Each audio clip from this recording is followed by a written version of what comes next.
Prime Minister already has tweeted out on the 50 years of emergency period. He has posted on his social media profile X about emergency. He has said, and I'm going to quote his tweet here, that today is a day to pay homage to all those great men and women who resisted the emergency. The dark days of emergency remind us of how the Congress party subverted basic freedoms and trampled over the Constitution of India, which every Indian respects greatly. Payal continues to stay with us on the broadcast. So Payal, the word has already come in from the Prime Minister. We were just looking at all of the BJP top leaders tweeting out about the emergency. Now it's Prime Minister also who have spoken.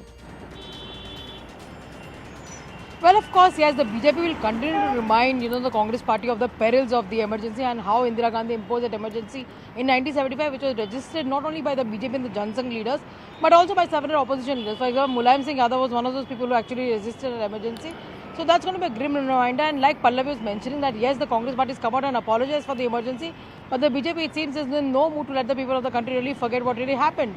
So, media was under the siege.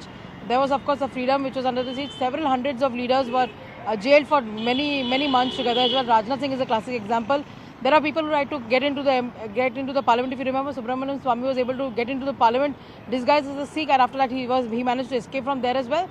So there are various things and various memories that people really have. The late Arun Jaitley was also in jail for a few months. Rajnath Singh, the president, the Raksha Mantri, also spent a lot of time in jail. So did Shivraj Singh Chauhan and the others as well.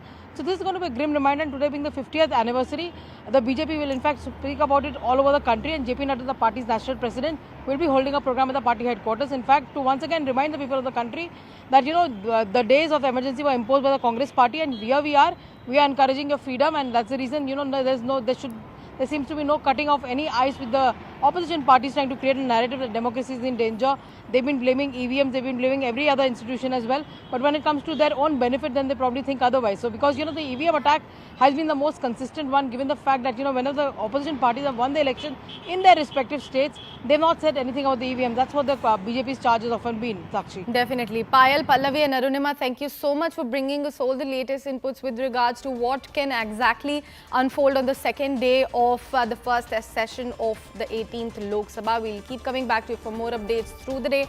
Right now, it's time for a quick commercial break here on CNN News 18. We'll come right back. Stay with us.